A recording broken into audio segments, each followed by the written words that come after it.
So, welcome to another Brisbane.swift, this time for November.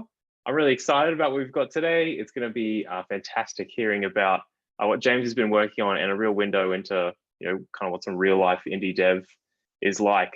So I'm super keen. So James usually works with Vroom Vroom Vroom, but he also has an alter ego as an indie game dev. Which is super cool. And so we're going to hear more about how that all fits together. We're going to be talking about his game, Aruna's Adventure, and he'll be taking us behind the scenes a little bit to try to see some of the tech behind how it all fits together. Before we head there, though, I just want to say that we've got a Twitter page up now, so we can start getting some more engagement and getting more people along, which would be really cool. We're also uploading a recording here to our YouTube so we can start to build up a catalog of what we've been talking about. And of course, we are on the Brisbane Slack. You can join at brisbane.herokuapp.com, and we're in the Brisbane.swift channel. All right, that's my welcome bit. I'll pass over to Simon, and then I think I'll make James, I'll make you the host. So you can take over screen sharing and all that. Cool, thank you. Can you hear me? I don't get any microphone. Yes. Okay, awesome. So I'm gonna just ask James some questions before we start his presentation and diving into Aruna's Adventure and how it all works. So James, what was your path to becoming a software developer, and what fascinates you about building games? Because this is not your first game that you built and released. You've released quite a bunch of games, so yeah.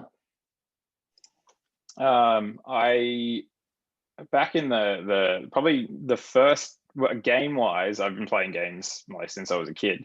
But the first game I actually started to mod was Grand Theft Auto 1. Its missions were actually all in a text file that came with the game, and it was really easy to modify and script. And so I just played around with it, and I ended up having a really basic mod with a couple of missions that you played as a police officer instead of a criminal. And yeah, so that was the first kind of actually hacking in a game kind of thing. But then I did very little IT for a long time. I studied hospitality. I worked in an Apple store. And then I got a job at a university doing printer support, which made me look elsewhere for something. So my workmate did some iOS dev on the side. He had some apps, and he started teaching me some basics, and I wanted to make a photo sharing app because that's what we all did back then. And so this would have been, I think it's iOS 3 or iOS 4 days that I made my first app, and just sort of self-taught, but with my workmate helping me along the way. So that's when I started. And then after quite a few years of building my own apps, I got a break because a friend of mine was also an iOS developer. He got a job to lead the Ladbrokes app development. They didn't have an app at all. And they asked him if he had anyone to recommend, and he recommended me. So I got a job there, and getting that job and releasing a high profile app like the Ladbrokes racing app, that really helped my career, and pretty much gave me the choice to then move onwards to other iOS positions. Yeah. Awesome, very good. So Aruna's Adventure is quite a big success. You got a lot of great publicity in like all the mobile gaming websites, and even Apple featured your app in the New Games We Love section in the App Store. And so what inspired you to start this project? At the beginning of the year during lockdown, I started watching a Twitch streamer who was streaming a bunch of retro games. And I also love retro games, and I got into emulators. So I got a Sega Master System emulator, and I was trying to, it was running OpenGL, and I thought I'd take up the challenge to see if I could port it to Swift UI. And I got the video running in SpriteKit. So I had basically the emulator would print to a SpriteKit texture and we could render that in a view. But the sound I could never get away from the SDL library they had. But that was really fun. And one of the games that I was testing it on was called Golden Axe Warrior, which is Sega's ripoff of Zelda, which is really cool. And I just had the idea then. I was like, well, I've always wanted to make one of these games. Why don't I just go ahead and make it? And yeah, that's why I started making something very similar to Golden Axe Warrior. And if you do play that now, you'll see it's got a lot of my game's got a lot of inspiration from it. So you say that so easily. Like I just started making it, but like I always feel like games are like so much more complicated and so much more complex in terms of creativity, right? Because there's a lot of things going on. Like you have graphics, you have music, you have sound effects, you have level design, you may have a story in your game. And as a single developer, like how do you deal with all of those things to make one game out of this? Like it's just so I usually, most of the time I focus on programmer graphics to begin with. And with this game, like beforehand in my other games, I've always made my own graphics, and I'm not an artist and they're usually not very good. And this time I was browsing a site called itch.io and I found this pack, which was called Not Zelda. And I started using them. And they were really good because they gave me a basis. And I got a sprite editor program called Sprite and just started mucking around with them, changing some colors and like making them a bit more unique for my own. But a lot of the game is based off this sprite pack. It was amazing. And I've since reached out to the artist and he's keen to actually work with me on something else later on. But yeah, and having the art was such a motivation because it made it really easy to start building the games. I had to write a few scripting tools, like the Swift command line thing was amazing because I wrote a command line tool that would split the sprites out into individual tiles because the SpriteKit tile program can't handle just one PNG file of all your tiles. You have to give it individual ones. So yeah, I wrote a little command line thing to split them up. But yeah, having really nice art was such a good foundation. And I kind of knew the direction I wanted to go. I knew I wanted to have dungeons like the old school ones, and I knew I wanted to have different areas and sort of enemies that were different colors. And I kind of had an idea, and I just started building. Really, I just got the mechanics working first, like how to attack, to dash, to change screen, before I even focused on any level design or anything. Right. Interesting. And so what is the most fun part of making games, and what's the hardest or the most frustrating part? The most fun part is playing your game as you go. The best part, my most fun part about it is making bosses. I love boss battles, and making boss mechanics and then immediately testing them yourself is just so much fun. And seeing like what you've written actually all work together when you build a whole bunch of mechanics, like attack, like dash, like a fireball, and then a boss, and all of a sudden you can play all of these things at the same time and they're all working. That's really fun. What's not fun is the last 90% of building a game, which is all of the testing and fixing, and virtual touch controls are a nightmare. Like they're so hard to get right. And I thought it was fine, and then I'd give it to a friend to play, and they just couldn't. And so you'd have to go back to the drawing board. So yeah, probably my least favorite thing to build was the touch controls, which is why I heavily supported controllers, because that's much more recommended. And I'm actually really happy now. I was really lucky to have Apple again feature me in America, but this time they featured me under Play with Controllers. So everyone now that's downloading the game is most likely playing it with a controller, which is a much more fun way to play it. Right. Wow, cool. And so for your tech stack, you said you SpriteKit combined with UIKit, Swift UI and Combine. And so SpriteKit is like a more traditional framework for those kind of 2D games. And you start mixing in something that's not even out for 18 months, like Swift UI and Combine. How did you find it mixing those kind of different technologies together to make a game? Was that easy or was it hard, or would you recommend doing that? Swift UI was a lot of fun. And previously I had mixed SpriteKit with UIKit, and that's quite easy to do as well. And I have done a full game. It's a card game, but I have done all the UI in SpriteKit.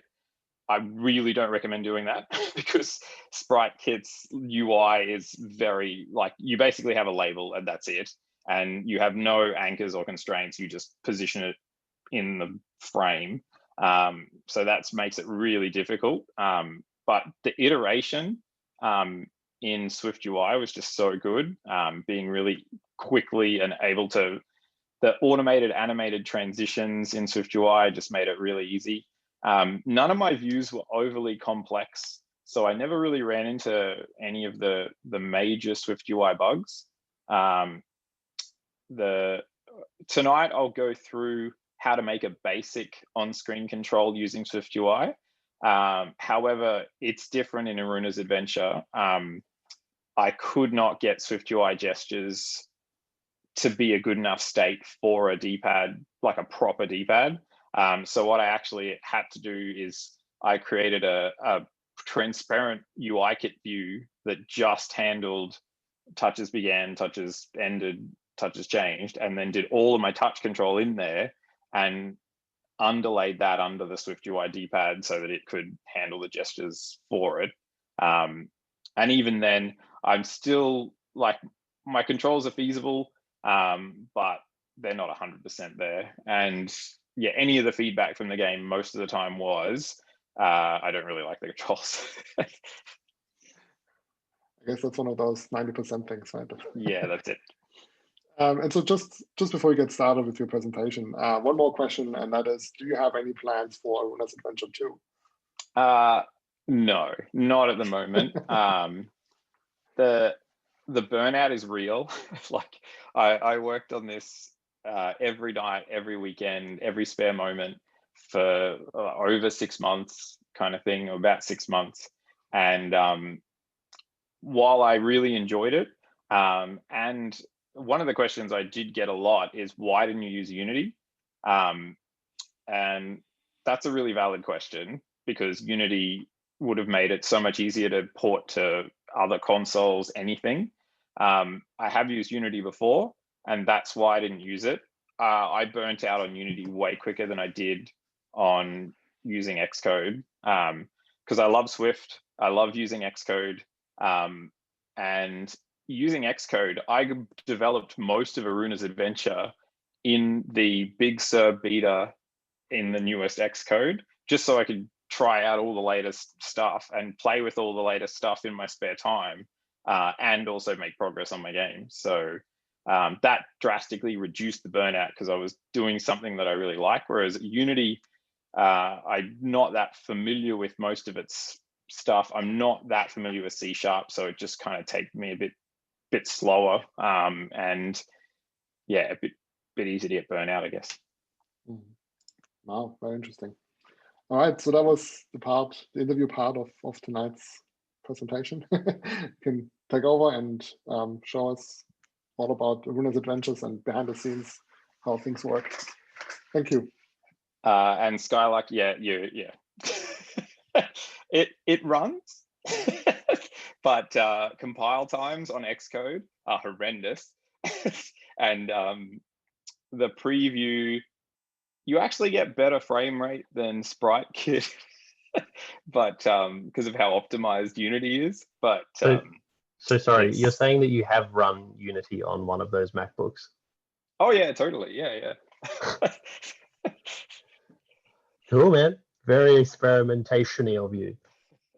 But yeah, clearly, Okay, no worries. clearly gonna blow Let's it see up. if I can share my screen now.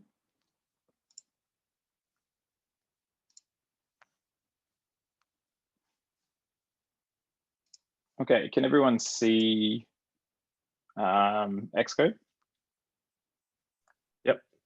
Yep. Okay, cool.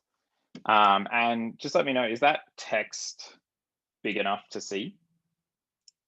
Probably the side menu won't be, but is the actual code big enough?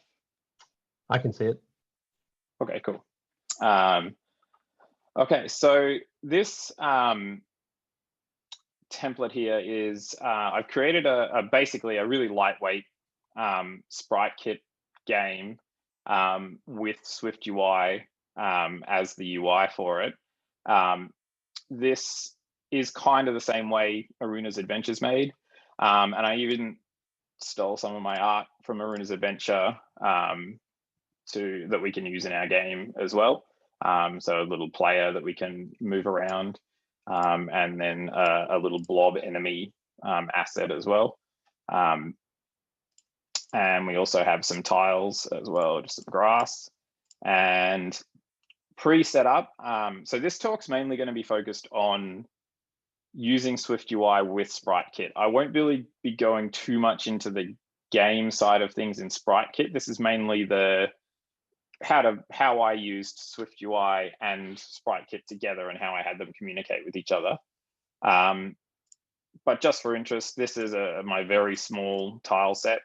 Aruna's Adventure had probably 10 different tile set files, each one with hundreds of different tiles in each one. And here's my game scene here. So we've just got a tile node, which has got all our grass that we've randomized. And we have our player node, and then we just have a little sign here as well. And our game scene already has most of the code in it. All of my Swift UI things already I have created the views, but I've just made them empty, just to cut down on boilerplate of me typing struct, blah, view, var, bloody, that kind of thing. But if we have a quick run through the game scene, we have our physics categories. If anyone's used SpriteKit before, you know this is how you tell which physics body can interact with any other physics body. So we have a few categories. What we do when the scene appears, we set up the physics delegate to ourselves so that we can get callbacks of when physics bodies interact with each other. We grab our player node that we have on our game scene file, and then it's a custom class that we can set up physics on. It just has a bunch of methods on it that let us move it. So for instance, we can set the velocity of the physics body. If we're moving, we set it to 100 or negative 100, or we set it to 0 if we're not moving. And we have an attack. And we also have just some animations, which it looks like a lot. It's just a lot of boilerplate because you just need to get the right file name for each texture. And let's say walking right has 4 textures. So we need to get all of those 4, put them in an array, and then run an action that loops those 4 textures over and over again. That's pretty much it. It's very simple. It just looks like a lot of boilerplate, really. And the rest of the game scene, we have a little enemy handler that you'll see later on that we spawn some enemies. And down here, this is where we're handling the physics interaction. Basically, you get a callback whenever a physics contact happens. So if 2 items touch each other that you have set the same categories for, you'll get a callback here.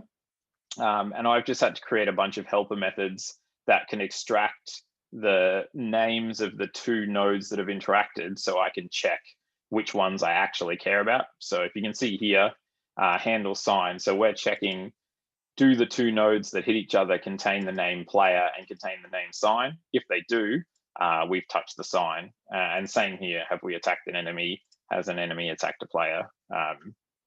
That sort of thing. So we won't go much more into the detail of the game. Now we'll head more into Swift UI.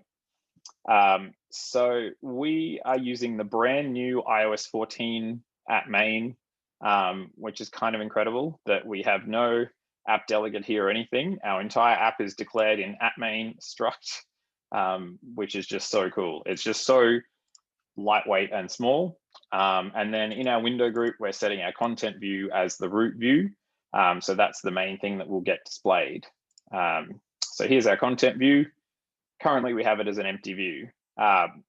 So how do we get SpriteKit to render in Swift UI? When I did Aruna's adventure, we had to use the UI view representable, which we wrapped the normal UIKit view controller that had SpriteKit in it and wrapped it in a Swift UI view. But now, thanks to iOS 14, if we just import SpriteKit, we can create a sprite view, which is a Swift UI view, and we can just give it a scene, which is absolutely amazing. So we just load our scene, which is this one down here. And we can even do a live preview and see our scene straight in the live preview, which is really cool. You can live preview SpriteKit, which is just cool. So that's really simple. Our game's now rendering via Swift UI. What we want to do is we want to make our scene dynamic, so that if the player dies and we want to reload the scene, we can just replace the scene in our sprite view. So I've got a scene controller here, which is just an empty file. So let's create a class for a scene controller. And we will want this to import Swift UI, and because we want to make this an observable object so that changes made on this class can automatically be detected by observable object, sorry. So that these changes can be reflected in the Swift UI views. And our first variable, we can make a game scene. I apologize in advance already for my horrible typing. I mistype constantly, so I hope that doesn't irritate you.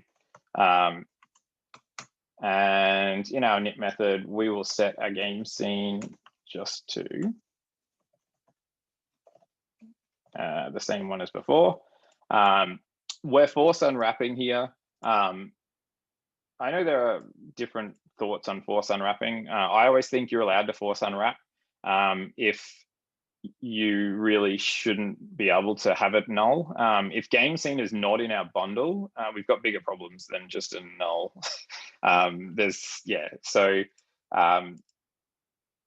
Yeah, I think force unwrapping is okay here. And now we have our scene controller.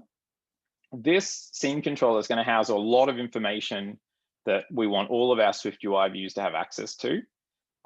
So I'm going to use the Swift UI environment object so that we don't have to pass it in via a dependency to every other view. So I will declare it in our app. And then on our content view, I will set it as the environment object. And what this does is this means we can pull it out of the environment in any view in any of our Swift UI views, which just makes it super convenient. So to do that, we go to our content view and we set environment. And now we can get our scene controller. And instead of having it hard-coded in here, now we can just use our game scene from our scene controller. And whenever that changes, our SpriteKit view will automatically change it. And if we preview, I'm actually surprised that worked because I just realized we forgot to give it the environment object in the key path in the preview, which there we go. No. Okay, we'll just remove that then. And then it'll be happy. No? Okay. Sorry about this, guys.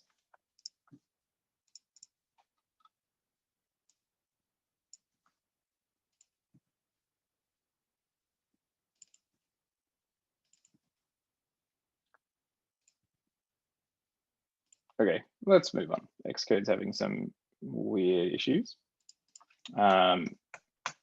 Anyway, so we have our sprite kit view and we have our scene controller. The first thing we want to do is we want to add some controls. And to do that, we're going to create that in Swift UI. I've already created a shape. I use the same shape in Aruna's Adventure for my controls. This path just creates what I think is closest to a PlayStation D-pad button. So yeah, if I add it in here, we can see the shape. So there you can just see it's like the sort of a triangle with a flat bottom. So the first thing we'll do is we'll turn this shape into an actual button, because then we need 4 of those buttons to actually make up our D-pad. So we'll create a button here, and we'll make it this shape.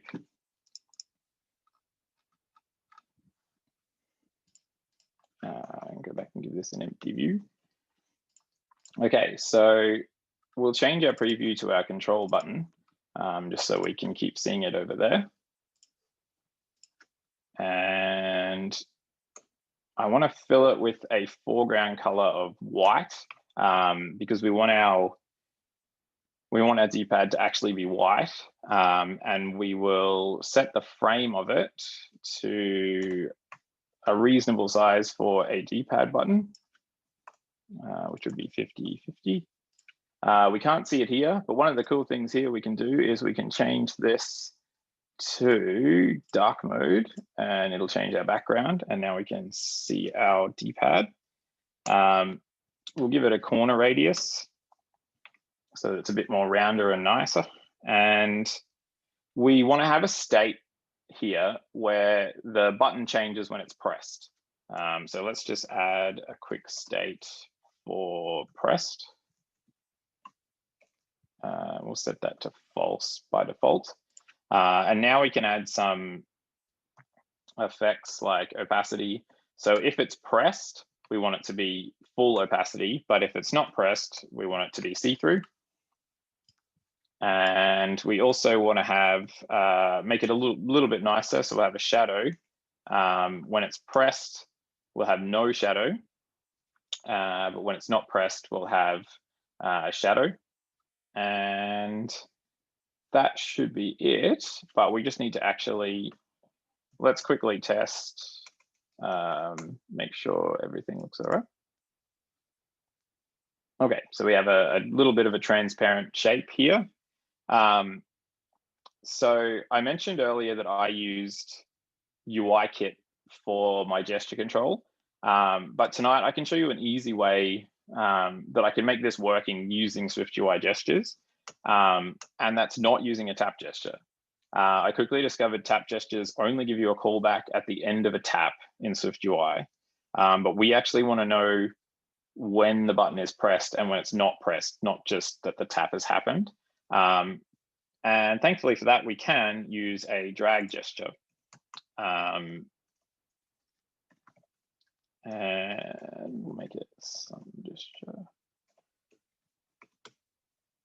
Okay, so if we create a drag gesture, what we can do is we can set the minimum distance to 0. So the minimum distance of our drag is 0. So that will work as a tap, but it'll also let us drag it around. And so now we get an on-changed and an on-ended. We don't care about the value because we're just caring about a tap. So here we can say, if it's already pressed, we don't care. Otherwise, set pressed to true. The reason behind this will be later because I'll actually have a callback that we don't want fired more than once. And then on ended, we can just set pressed to false. And then down here, we simply add the gesture. Okay, so let's test our gesture. Cool, so that works. So we've got our one button, but for a D-pad, we need 4 buttons, and they're not all going to be like this. So we actually need to pass in a rotation because each one will be a different rotation in our 4 D-pad. So we can also add a rotation effect with a degree of our rotation. And we want the anchor to be the center of that rotation. So now we can create a D-pad.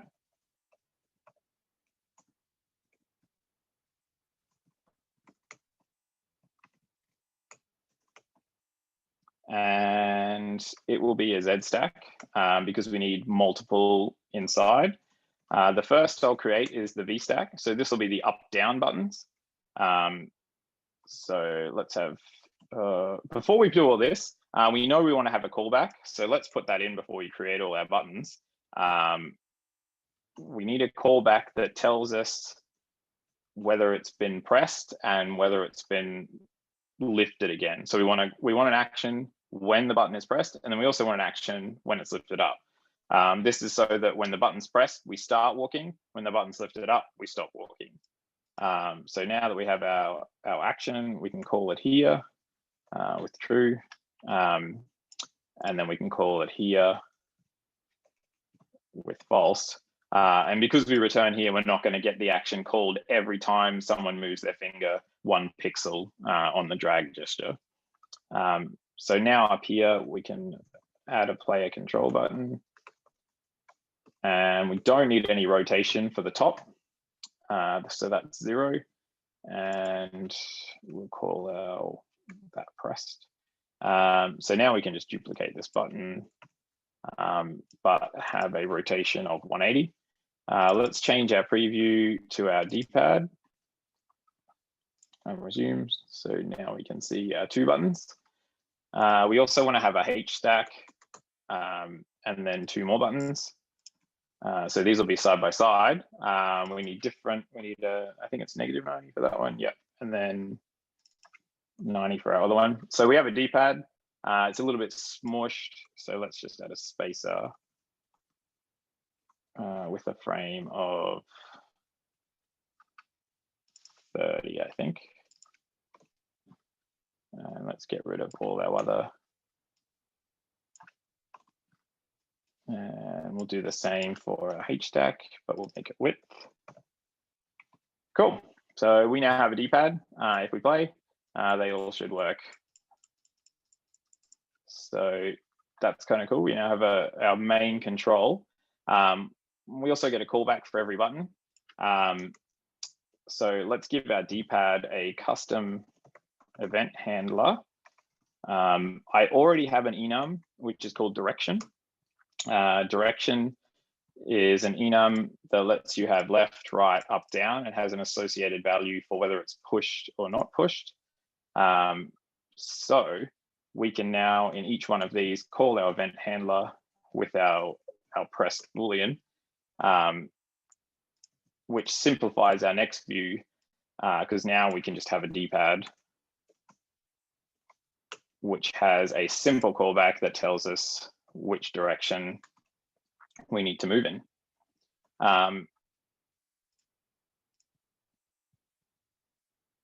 Oh, sorry, I totally forgot.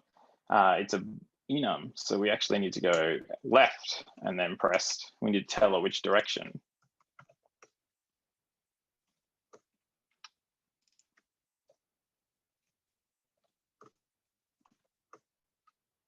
And then down. Cool. So we have a D-pad up here. I think those might be the wrong, not quite set up right. Oh yeah, up, down, left. Yeah, sorry. Thanks. That's when you're working quick and don't look at what you're doing. Also, if anyone else does see me doing an obvious mistake, like for instance, when I did the environment variable thing, please speak up. So I don't just sit here and make a complete fool of myself. So we have the control view. It looks pretty cool. So one thing I really like, we need to put this into our preview. One thing I really like about previews is like we can preview this, but that doesn't give us much context. We can actually though, we can just create a Z stack. And then we can put our content view straight in here.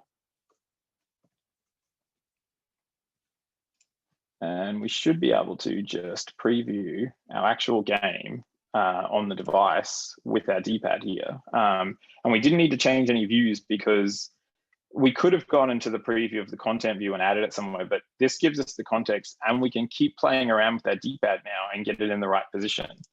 So I want our D-pad down in the corner here. There's a lot of ways to position stuff in Swift UI. I find it, just for me grasping the concept, the simplest way for me to position stuff is using stacks and spaces. So if I use a V stack and put a spacer at the top of the V stack, that'll push our D-pad down to the bottom. It should.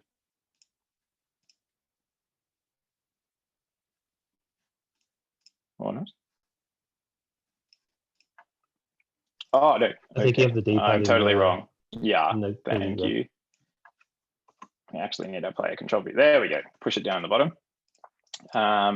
And we want it over here. So we can do a H stack and then put a spacer at the end. And now we've positioned it down in the corner. It's a little too hugging to the edge, so let's just add some padding. So now we have a D-pad down in the corner. This does look a little bit ugly. In some of my other Swift UI apps, I've actually just created a custom modifier called center stacked, which just does exactly this, but in a modifier. It wraps a content view in a couple of stacks, and then it looks a lot cleaner because you can just add a modifier that says center stacked. But that works for the moment. So we now have our controller. So we get a callback from our controller, but how do we tell the controller to move the character in SpriteKit? I've created a game controller, and this class will be the class that is shared between both SwiftUI and SpriteKit, which tells, like, it allows the communication between the two. And we'll import combine because we'll be using some very, very simple combine publishers to make this happen. And one of those is just by adding published to a variable. And this can be direction, and it can be that same enum that we have before. And we can give it a default value of facing right and not moving. So our game controller has a published variable direction. It's the same published you use in SwiftUI, but the awesome thing about adding it published is you get a free combine publisher for your variable that you can access and add subscribers to, just by adding the $sign in front of it, which you'll see very shortly. So now we have our game controller. Let's attach our game controller to our scene controller.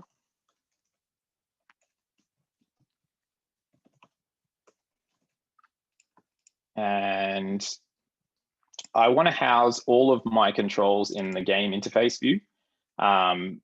Just makes it easier to separate it from, it means in the content view, all we have is we have a Z stack and we have a sprite view, and then we have a game interface view. And that keeps things really simple. I want the sprite kit go to the edges of the screen. So I will go edges, ignoring safe area, all of them, just so we don't get clipped off with our scene. It goes edge to edge on the phone. What I also always do is I found this behavior during all my Swift UI development. It doesn't affect normal views, but when you're animating views, quite often animations can bug out because they're disappearing behind other views. So in a Z stack, if you manually set your Z index of the order you want your views, they will animate correctly. So game interface view, here we can add our player control view. And in here, we can get our environment object.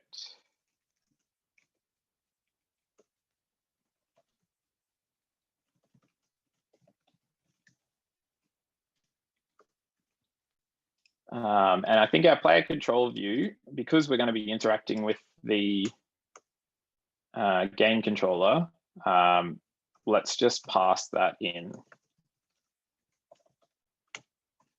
And then what we can do on the game controller, we can just set the direction to the direction we received on the D-pad. So whenever we receive a D-pad change, all we do is update the direction on our game controller. And that's everything we need to do in here. So we'll go back here and make sure we pass in game controller. Okay, so we should be all set up. If we preview this, that one's still not working. Let's see if we can build it. Nope, we've got a failure. Oh, our preview, damn previews.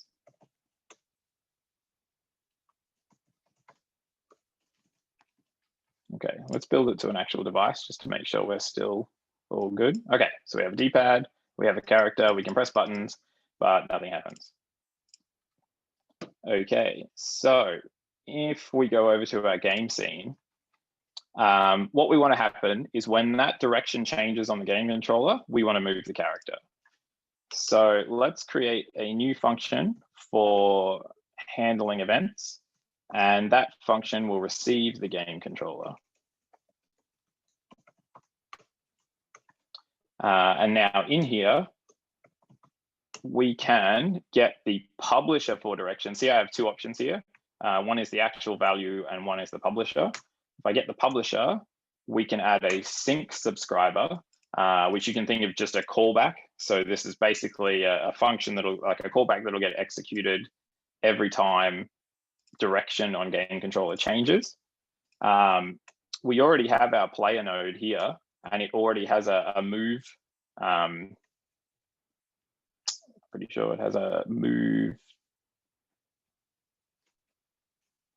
What's it have? Player node has something that's called move in direction. Okay. There it is. Okay, our subscriber is complaining that it's got an unused result. When you create a subscriber, you get a subscription object, and that needs to be stored so that it can be canceled in the future, but it also needs to be stored so it's just not deallocated. The easiest way, if you're going to be having multiple subscriptions in a class, is just create a subscription set of the combined class called anyCancelable. And then you can do store in your set. That'll get rid of your warning and it'll store all of your subscriptions in this set. So if, for example, we were replacing the scene, we could just simply iterate over subscriptions and cancel all of them in one go. So now we're getting the events through here. So simply in scene controller, when we set up our game scene, let's just call handle events to set up our subscriber. And if we have done everything right, pressing a button should move. And I really like the way SwiftUI changed a lot of my thinking to do this sort of stuff. In the old days, I never would have thought to have a variable that just changed that automatically propagated to other classes. I'd be doing all sorts of weird sending or delegates or like something to change things. But using combine and this sort of stuff, you end up with very, very simple, easy to control logic. Like we all know that this class here, when this changes, which is changed in SwiftUI, it just changes the movement. So yeah, I think that's really cool. Now that we can move our character, we have this sign over here that has physics that we get a call back when we touch it. So let's let SpriteKit communicate back with SwiftUI to display a message when you walk into this sign. So we can start the other way. We go back to our game controller. Let's just add another published variable called message, and that can be an optional string. And then in our game scene, we will actually store our game controller so that we can reference it down the bottom.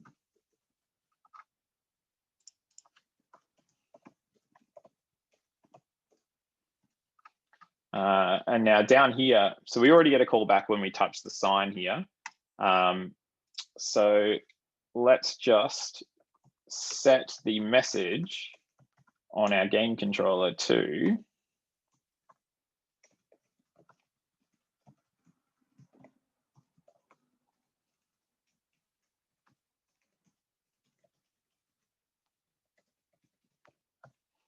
we'll give them a tutorial on how to play the game. Cool, so that's all we need to do in here. Now we need to detect that change in SwiftUI and display a message.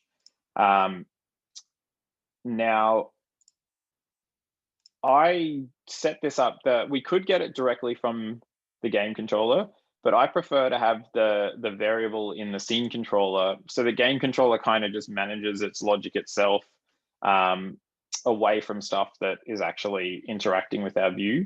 So it also lets me show off another thing that I used a lot in Aruna's adventure for a lot of different variables.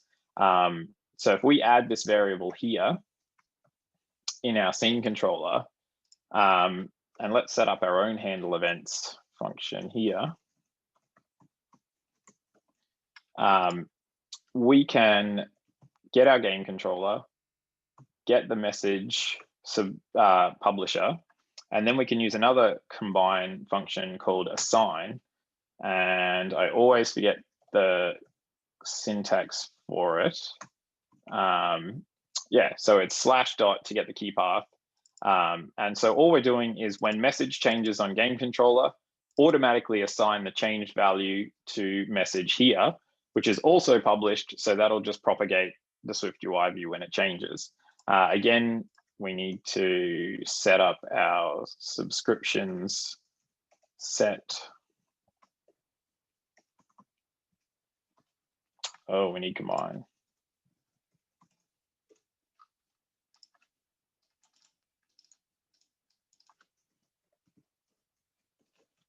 And then now we can just store in our cancel, store in our subscriptions.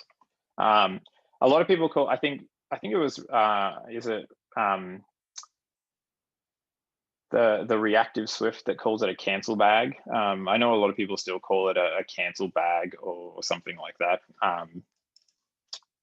Yeah, if you ever see that around, it's the same thing. So now that we've done this, we'll make sure we call handle events here so that we don't wonder why nothing's working. So that sets up our subscription. So now all we need to do is create a message view that we can show. So again, this is where SwiftUI previews are just absolutely awesome. They let you do so much really easy and really quickly and just see what's happening.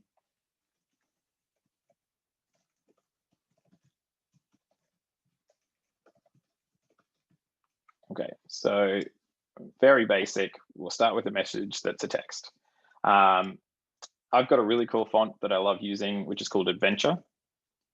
So if we change it to Adventure, we immediately look old school. And we want this to look like the old school retro games, which often had a big text box around them that just showed up from the bottom of the screen. And so again, we we want it to come up from the bottom of the screen. So we've got this whole thing here. So let's wrap the whole thing in a VStack and then add a spacer. You'll get used to seeing a lot of spaces and stacks with me. And we want to have the rectangle take up the whole thing. And currently it's just taking up the text space. So again, we need another H stack and then we need a spacer on the end.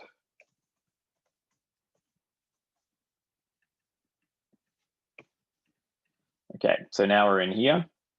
And we want a little bit of padding. Okay, now the old school ones, they usually had some kind of border around them. And that's actually really easy to achieve in Swift UI. We can use border. And for this one, we will use a color of green. And we'll make it a width of 5. So we have a border like that. And let's get another border around that border, which is white. And we'll give that a width of 2. If we change this to dark, we can see that we've got this nice little retro looking border, just UI using 2 little borders in Swift UI, which is kind of nice. And then let's give it a background of black, but we'll make it slightly see-through. And again here, if we wanted to see our message on top of our current view, we can just put our content view in. And now we can see our message on top of it and see what it actually looks like. That looks really cool, but the problem we're going to see here is it's not consistent. If we make it longer, then it's bigger, which I kind of like it when it's all one height. So that's very simple. We just get a geometry reader.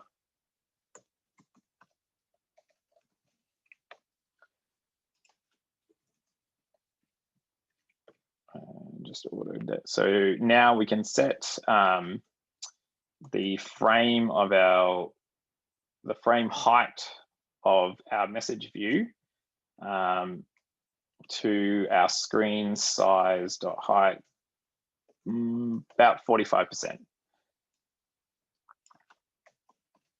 Now you'll notice we're floating here. I put the frame in the wrong spot. It really matters where you put your modifiers in Swift UI.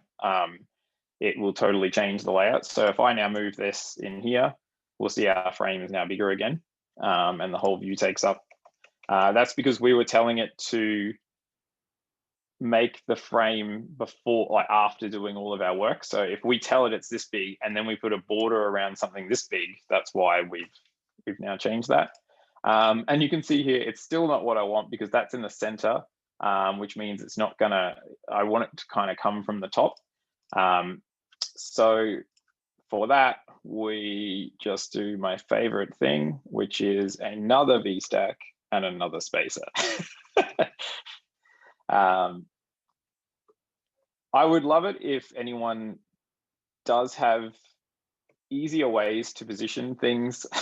I just find that it looks kind of ugly now because we've got a lot of these stacks and indents. We end up looking like that HTML div, like fireball pyramid thing. But I know it's going to lay out the way I want it. So I would love to someone show me better ways to lay things out in Swift UI. So we have a message with a view. Let's actually make it dynamic. So let's pass in a message and use that for the text instead. This is going to complain. So let's give that a message. Okay, so we have a message view. Let's go over to our game interface view here. And if our scene controller's message is not nil, then we will show our message view with the message from our scene controller, which So our message view will show if the message is set. And what we want it to do is we want it to go to the bottom of the screen, because if the touch bar is there, it won't go to the bottom. So we can go edges ignoring safe area. Let's give it a transition. Oh, actually, let's not. Let's see if this works first. So let's run.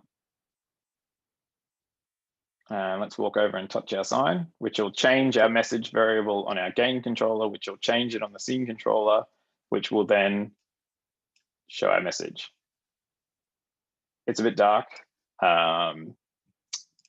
We should change the font color to white. I realize that was my fault for setting that to dark. So there we go.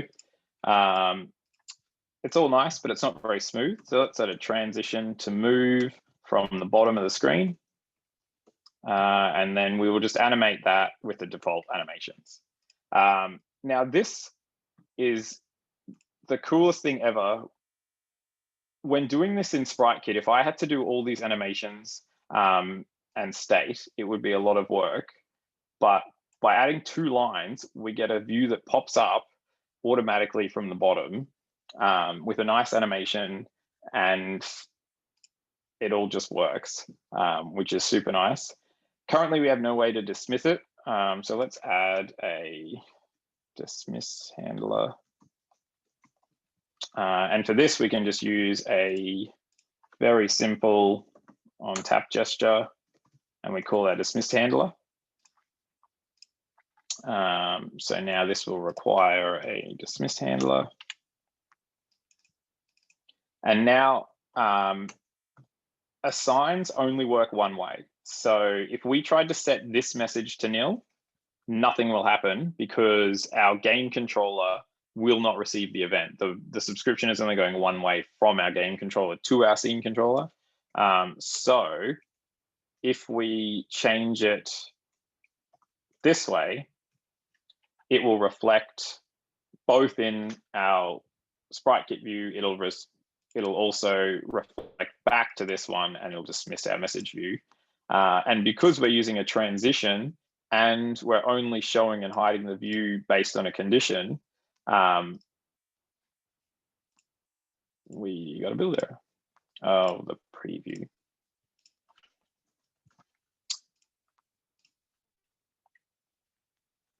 We will now get a nice animation in, and tap on it, we get a nice animation out. Just super easy. Cool. We want to go a step further with the message view. And this was something I discovered playing around and reading some blogs that I learned about animatable modifiers. Basically, what I wanted in Golden Axe Warrior, when the text appears, it types letter by letter like a typewriter. I wanted to see if I could do that in Swift UI. And it turns out you can, and it turns out it's actually quite easy using what's called an animatable modifier. So let's create it now. It's just another struct. Let's call it typing text, and it's an animatable modifier. What is required in an animatable modifier? It's a protocol. So it requires a type for the body, which we will just return some view. For now, we'll just return an empty view, so it doesn't complain. The other thing it needs is it needs animatable data. And we are going to pass in a double for animatable data. This animatable data, so basically what an animatable modifier is going to do is it sits on your view and it gets a call every time. So let's say you're saying an animation duration of 1 to 2. And so you change something, let's say you change a Boolean, which is supposed to trigger a change in the view, you will get a call every time in increments, which will change your which you can use your animatable data to perform a variation on the content that you get passed in. That was probably a really bad way to explain it, but it'll make a lot of sense when I actually show you what I'm going to do. So with our typing text, let's pass in the text that we want typed. Let's have a variable in here, which is the letter count in that text. And I'll explain this later, but we'll also pass in the font that we want for the text. So now our animatable data, it will be our letter count.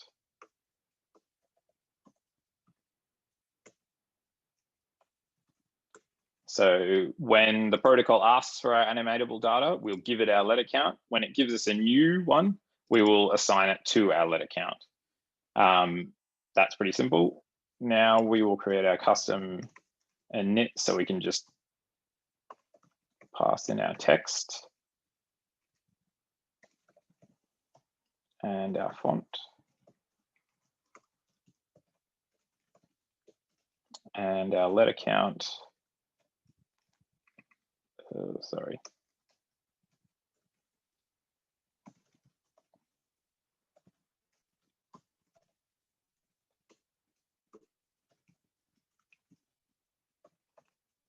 Okay, so we've set up our class. We give it text and we give it a font. Our animatable will change this value every time. So what we actually want to do is we want to only display this label with the amount of letters we get in our letter count. Our animatable data is a double, so we'll get decimal values.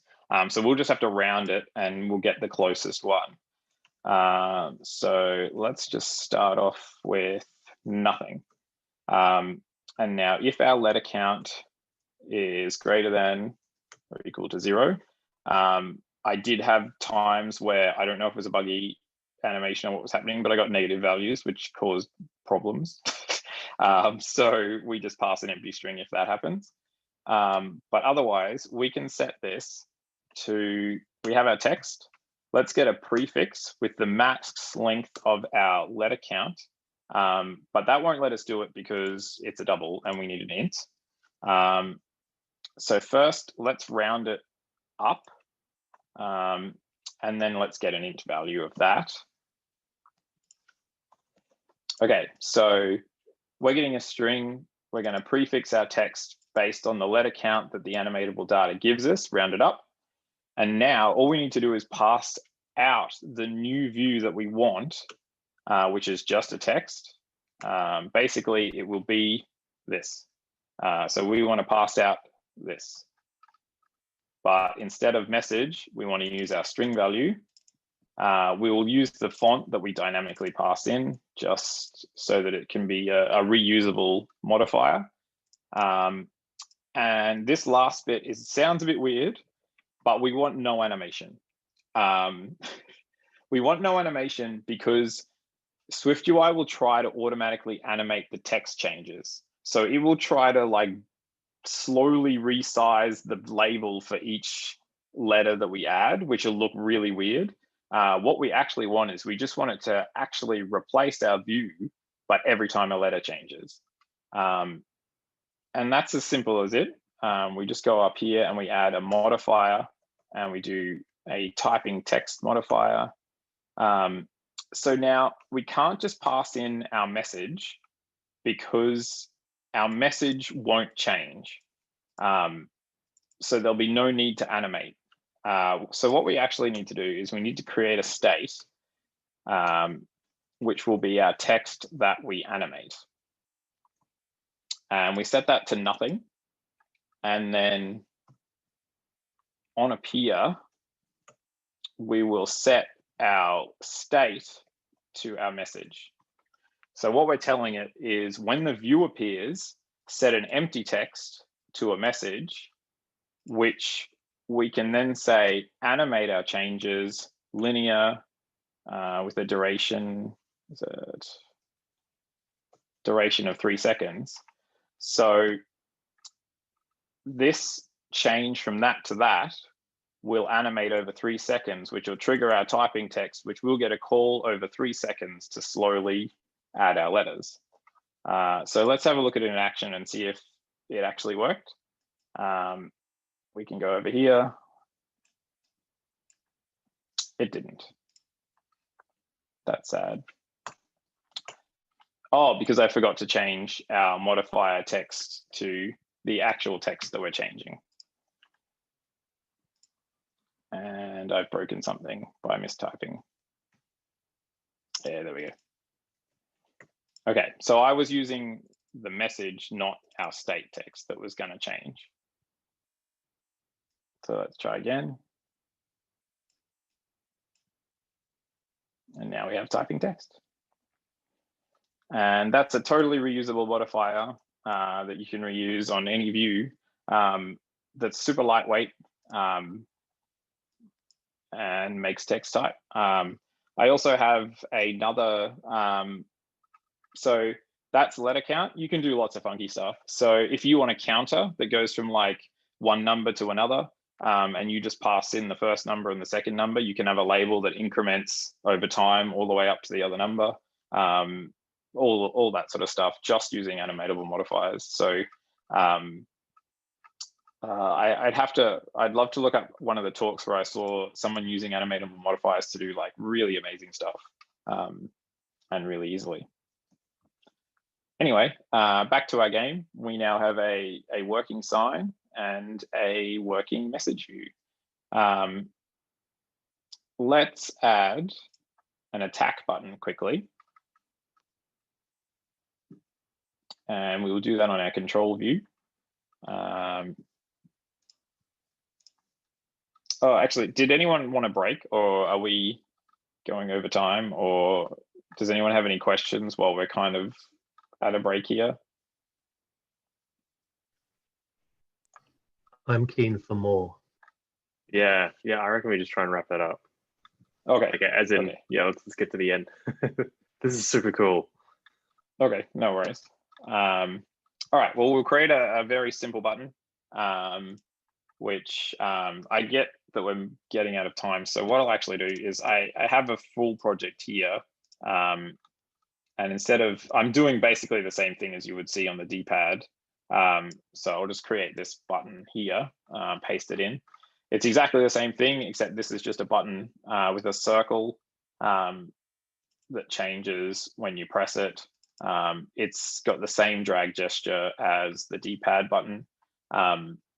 And we can just add that on the other side of the screen.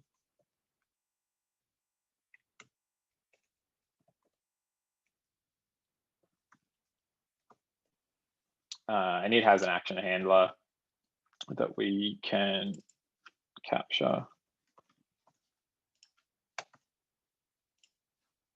And if we build, we should see a button over here now. So that's our attack button. So now on our game controller, we need to handle how to do an attack. That's really easy. We can just go,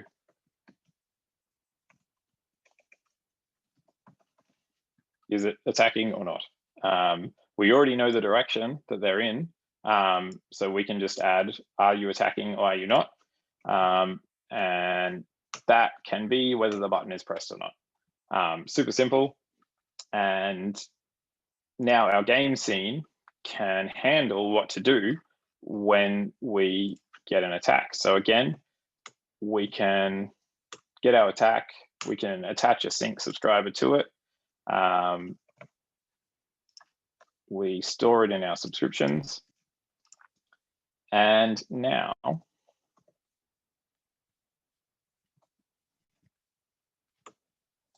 attack. So if attacking,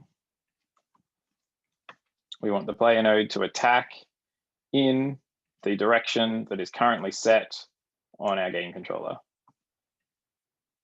And that should be simple. We already have an attack in there, which is an animation. Yeah, so we're now attacking. So that's all hooked up. Just really quickly, one interesting thing, and I learned this about when I was making a game, Most of games, how they handle attacks is and that's what I'm doing in Aruna's adventure as well, is we actually create a physics body just for the attack. So if we go show physics. Oh, wow, that's really not helpful. It's using green circles to show the physics. So on the green grass, you just can't see them. So what the attacks actually do, oh, you can see that a little bit. So what you're seeing is we're actually creating a physics body just for the attack duration. And that has a unique contact for it so that when you're attacking, there's a physics body that can collide, which makes it really easy to detect. And you'll see that lots of games use this technique, and it makes you can make a very specific hitbox that only appears for a very short amount of frames. And then you rely on your physics engine to handle the contact, which usually should work really well. So now that we are handling attacks, we already have it set up. We can start spawning enemies. So all start spawning does is runs an action forever that waits 3 seconds and then runs this function. All that does is creates one of my enemies, puts them in a random position outside of our view. The enemy node then runs its own action to repeat forever, which is its animation. And on our game scene in our update loop, we loop through all our current enemies and tell them to move towards the player. So that's all pretty simple. So if we just wait, we should see a blob. Here he comes. There's a couple of blobs. So it's a bit harder to play with a mouse, but oh, we're not doing anything. Okay, so if we go down here, we can see that we're handling an attack on an enemy, but we're not doing anything. So we can remove the enemy from the parent, and then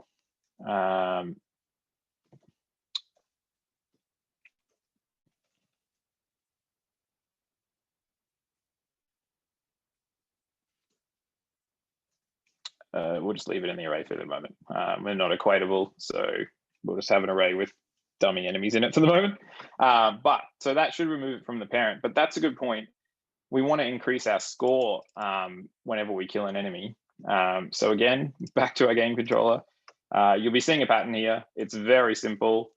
We just create a score. And all we do when we kill an enemy is we increase our score.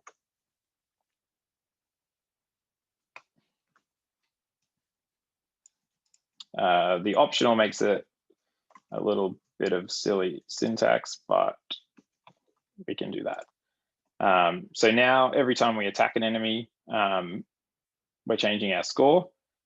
We have a score view here, and just for the sake of time, I'll paste it in. It's just a adventure text score. And we can see it in a preview. It just has a background with some corner radius, and it's a bit opacity, and then it is stacked spaced into the corner. And then in our game interface view here, we can add our score view. And again, I'm going to use the same technique as I used here. We're going to add the score here.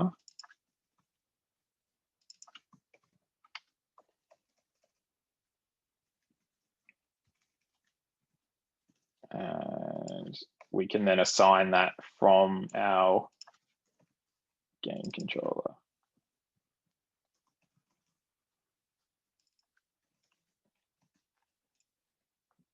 Oh, so when the score changes, this score changes, and then we can just pass that straight into our score view.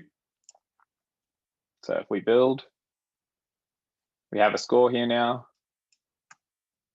Wait for an enemy to come in. And this time they will disappear from the view.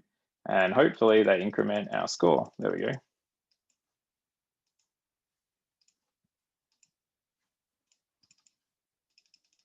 Cool, we've almost got a game. We just need to handle one more thing, and that is what happens when we die.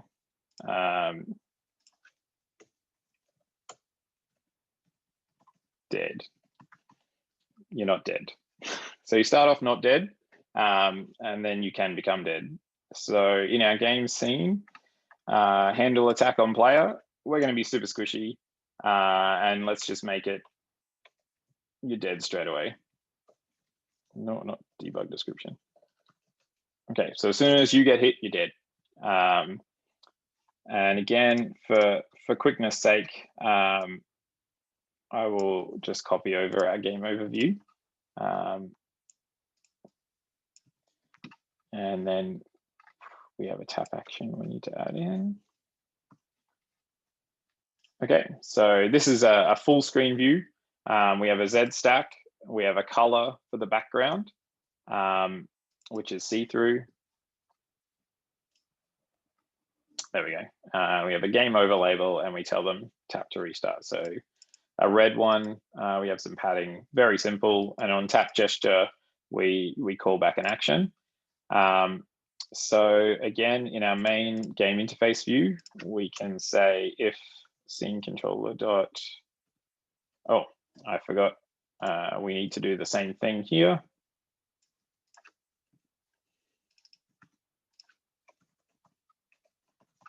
And assign them back. I mainly did this to show off the assign. We could just have the game controller do all of this, and then it's all in one place.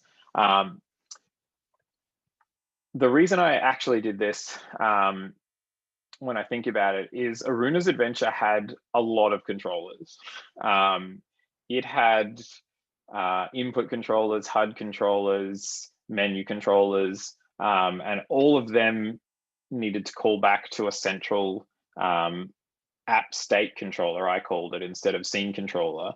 And that app state controller basically handled all the event funneling between SpriteKit, Swift UI, and it also handled the basics of when to load a new scene and what to replace it and that sort of stuff.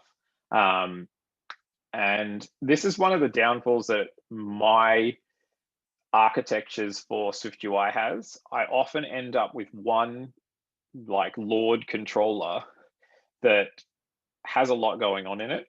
And even though I farm out a lot of responsibility to lots of different controllers, they all end up talking back to kind of one big one, which can, if you're not careful, get a little bit overloaded with things.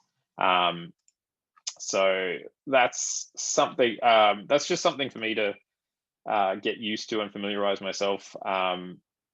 Simon's shared an excellent video series from a guys called Point Free, which have what's called a composable architecture, which is really, really interesting and blows your mind. But it also can go way over your head very quickly. But it's very cool stuff. Anyway, back to being dead. I think we're all good in our view. We can now scene controller dead. We show the game overview. And we might as well implement this while we're at it. When you die, you want to be able to reset the entire game. So let's go into scene controller and see what happens, how we can reset the game. So let's create a function where we reset the game. And by doing that, we can simply update our game scene to a brand new one.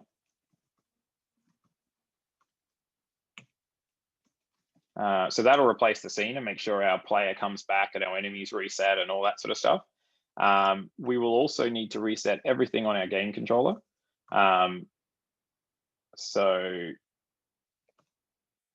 we can set them back to their defaults. one thing we could do is either make a new game controller.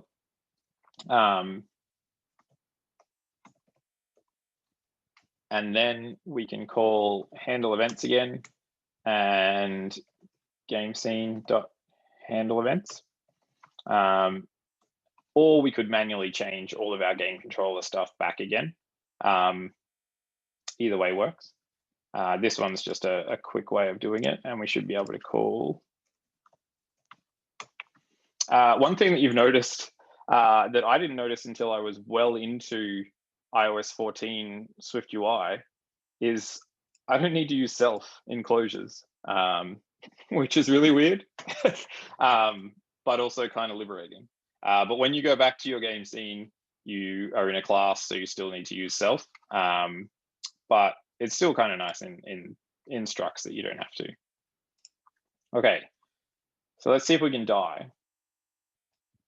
Let's wait for an enemy. I won't attack it. So if an enemy collides with my physics body instead of my weapons, I should die. Okay. I'm still there, but we got the game over screen. And if we tap, we reset everything and we start again. If we want to tidy that up, we can, instead of saying just dead here, let's remove the player node from the parent, so we actually die. Our game over screen looked a little bit weird because it didn't fill up the whole screen. So again, that's easily fixed by edges ignoring safe area all. So now when we die, our game over screen will take over the whole screen.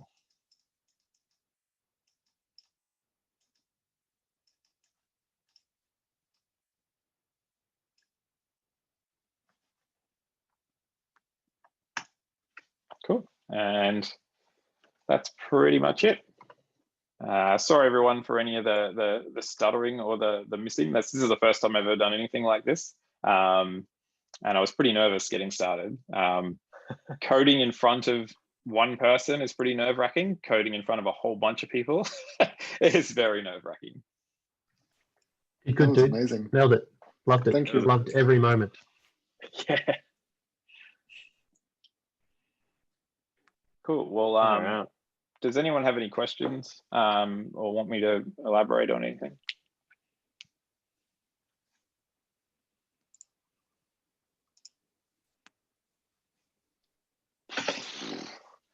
I'm just amazed we've like last time and this time, maybe we just, instead of calling it Brisbane.swift, just people make things in about an hour. Like, just, Yeah, I know there's a lot of work behind the scenes, but still. It's a pretty nice demonstration of the utility of Swift UI that would just like, I've played with SpriteKit before, and when you started talking about what you'd need to do just to make the message box animate up from the bottom, like it is trivial, but it's still significantly more like imperative code that needs to be written just to make something like that happen. And to do it with a couple of lines of code in Swift UI, yeah, you can easily see how some of those nitty gritty and also sort of iterative things that you do in a UI in a game are just so much easier and faster with Swift UI, right? Like the idea that you might play around with the animation and then see that it's not quite right, or you want to change the timing, or you want to like completely overhaul it, and you can do that in a minute versus like literally rewriting all of this mathematical stuff in SpriteKit based code is just, yeah, I think it's awesome. I think the use of Swift UI for your UI is obviously a win for making a really cool looking game. I think you've done a great job. So that's the main menu for Aruna's Adventure.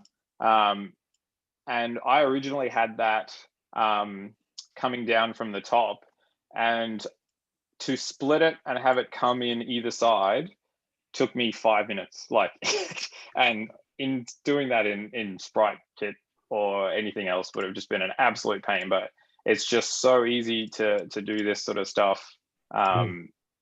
It's, yeah, it makes the iteration on it really, really fun. Yeah, man, it's great.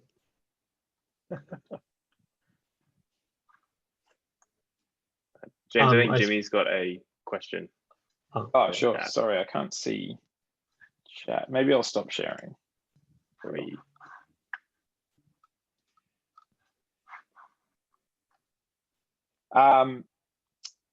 So you can do either. So you have a bunch of options for when you create your physics body in SpriteKit. So you can make it just a box. You can make it a circle. They're the main ones. You can, however, also make it a path that is your sprite. So you can make the physics body the same as your sprite, which will make it obviously a lot more accurate. SpriteKit also has an option on physics bodies, which is needs, I can't remember what it's actually called. It's something like needs accurate. Let me have a look here. Basically, you can tell the body that it needs to be way more accurate than everything else, because SpriteKit's pretty liberal to begin with in its physics simulation. But if you have a sprite that you really need it to collide when you want it to collide, their example is if something's moving fast and you need it to collide at the right time, you can set it to that. And it says, obviously, it's a performance hit, but then you can hopefully rely on your actual hitbox working. I didn't really have any of that problems with Aruna's Adventure because I was pretty liberal on the weapon hitbox. And the only thing I'd say, and I kind of picked this up during game design, is make your player's weapon hitbox bigger than it should be, make your player's hitbox smaller than it should be, and make the animal's hitbox bigger than they should be. And that just makes your game feel better. No one feels like they got a cheap hit. It also makes them feel like, oh, I just dodged that hit because it hit the sprite but didn't quite hit the player. So yeah, that kind of stuff just makes the game feel a little bit better. I'll have to see. That just made me think of another kind of game feel thing, which is screen shake. I actually managed to have screen shake the whole sprite view in SwiftUI. Instead of implementing it in SpriteKit, it's actually a SwiftUI animation that shakes the SwiftUI view in the screen for screen shake, which, yeah, I was pretty happy when I found a way to do that. That was kind of cool. But yeah, it does. But Jimmy, if you're looking for the best physics engine ever, SpriteKit is not it. Like it has a lot of bugs. It can be inaccurate. Even when I set it to inaccurate, sometimes my player would get stuck in bodies that were like trees and that sort of stuff. And yeah, you can just, you just kind of deal with it. I had a question about your shake. Did it do things like reveal the boundaries of your viewport if you did the shake in SwiftUI, as opposed to like moving a SpriteKit camera, so to speak? Or did you manage to work around that? So I kind of get lucky because my Aruna's Adventure was different to the one we set up, as in its screen is in a 4x3 box. So it could move without causing any clipping problems. And the reason I did that is because I wanted to have a very specific tile set so that when you move between screens, I'll bring it up again. So that when you move between screens, it was like the old school Zeldas and that sort of thing. So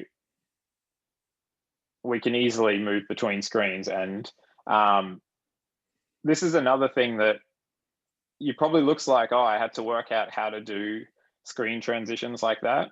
I am actually just using SpriteKit's transition between scenes. They have a slide from left to right transition, and I am using that. So every screen you see there is a different SpriteKit scene file, which I think I did a count. There's over 600 in the game.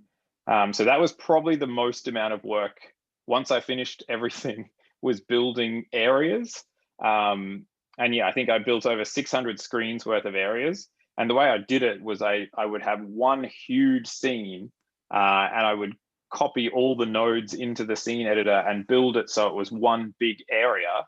And then let's see if I keep closing that simulator. I'm not sure if you're sharing your screen at the moment, James. Oh, sorry. Here I am doing stuff that you can't see. Let me share my screen again. Can you see it now? Yeah. Okay, so let's get rid of that one and load Aruna's adventure. So as you can see here, that transition there is just straight from SpriteKit. I'm literally saying, replace scene with this scene and do a transition in this direction. And it handles all of that for me. It was so easy to do that. But yeah, each one of these areas is its own file. But I actually created them all together in one and then split them up later. And that was so I could get one cohesive area that actually looked like how I wanted it to. And the beauty of having them all as nodes meant that the map, I could just load all of them and stitch them together. And that's just one node with all of those same nodes stitched together. And because of the performance of tile map nodes, it just works. Like, it's so easy to do. And they're the actual nodes just scaled down to like 0.1%.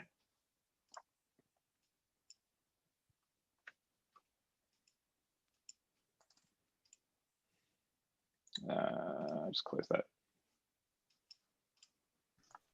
I did have another question, which was, did you revert back to using SpriteKit for any of your UI stuff?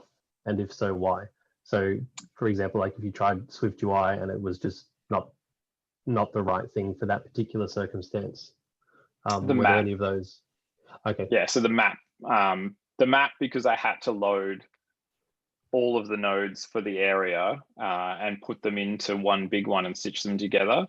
There was no way of easily doing that in Swift UI.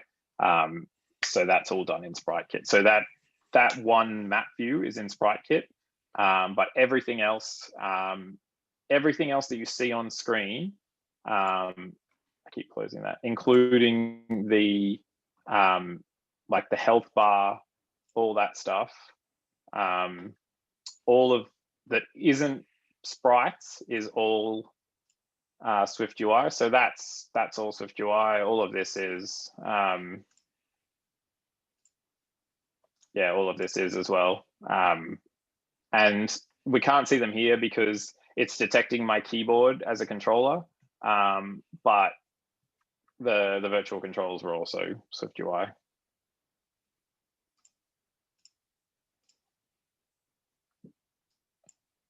And if you wonder why I keep closing the simulator, it's because when I quit my game, it's got a bug where it's looping the audio after I close the game, so I keep hearing the audio in my head.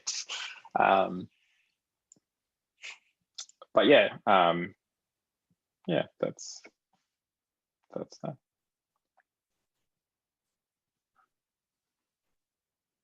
This has been amazing, James. Thanks so much for pulling back the curtains a little bit and showing us how it's done, and even some sneaky looks at the real thing. It's been fantastic. You never get this kind of insight into behind the scenes of how we built something. So thanks so much. Yeah, do you reckon you could just give us a quick, I don't know, like a 1 or 2 hour walkthrough of the whole code base for the real game? I got plenty of time. Yeah, no worries. Like the probably the most challenging parts of it are just building all of the scenes. So that's not even programming. That's just like designing areas and putting trees and putting water, and like tile maps are a pain because with water, you have to have a layered tile so you can have the water's edge, so that the water matches, like runs right to the edge. And same with like doorways. You have to make sure that if you're going in a doorway in a dungeon, that the player doesn't clip over the top of it. So there has to be different tiles that are above the player and different tiles that are below the player, so that everything looks fine. And it even comes to like statues. You should be able to walk behind a statue and have the top of the statue clip the player, but the bottom of the statue not when you're in front of it. And that sort of stuff's really irritating.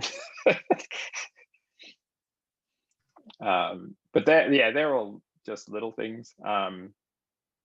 Overall, it's just a lot of fun. And the most fun I had was creating the AI for the bosses. So the scripted, like the boss rolls in this direction, then when it's half health, it does fireballs, or every third hit, it does a different attack. That kind of stuff was fun. Sweet.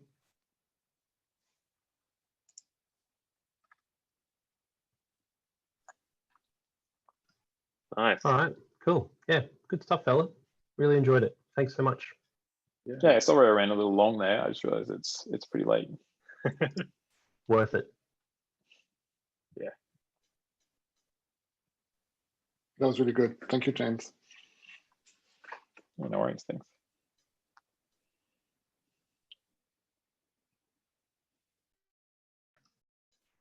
Cool stuff. I suppose usual sign off then. Video will go up at some point. Yeah. On the YouTubes. I suppose if there's anything that people particularly don't want in the video, you should let us know. But otherwise, it's We all edit good. out my mistakes.